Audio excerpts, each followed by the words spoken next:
Hello, it's important to understand your numbers, your gross margin, and to realize what it means. So, for example, if you were selling building services or computer services or building materials, you might expect a gross margin of about 25%. And the difference that makes is shown here. So, here we have a business turning over 1 million, charging 1,000 for each thing they sell, and the gross margin is 20%. So, it's below the sector average, if you like. So the gross profit would be 200,000, 20% of 1 million. There's overheads, so that's things like wages, salaries, rates, rent, etc. 100,000, and the operating profit would be 100,000, about 10%, which probably wouldn't be far out of line. Now, if we could get the gross margin up in line with the sector average of about 25, 26%, well, we could do that by increasing our average price, and we can do that in many ways. We don't just have to put our prices up. We could get people to spend more each time they buy from us, and there's loads of, I can think of 20 plus strategies for doing that. So we managed to get our average price per transaction up by about 10%, so up from 1,000 to 1,100.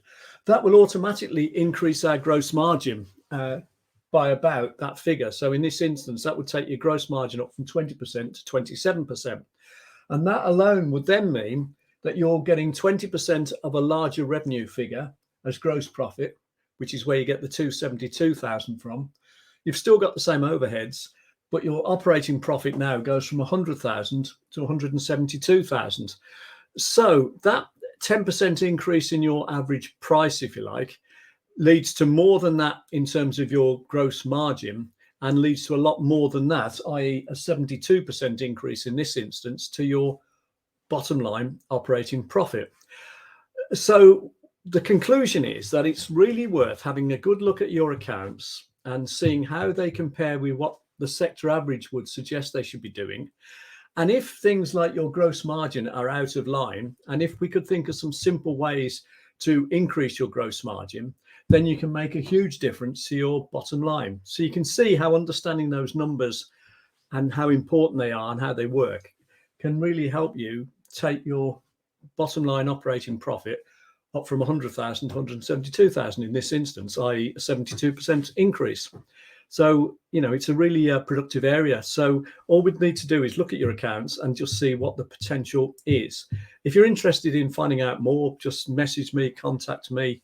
Or if you wanted to know how being part of an advisory group of other experienced business owners who meet once a month could help you take your business forward, have a look at businessroundtableuk.co.uk. Hope you found that interesting and useful. Thanks very much for watching. I knew I was going to sneeze before we finished. There you go. All right. Thanks very much for watching.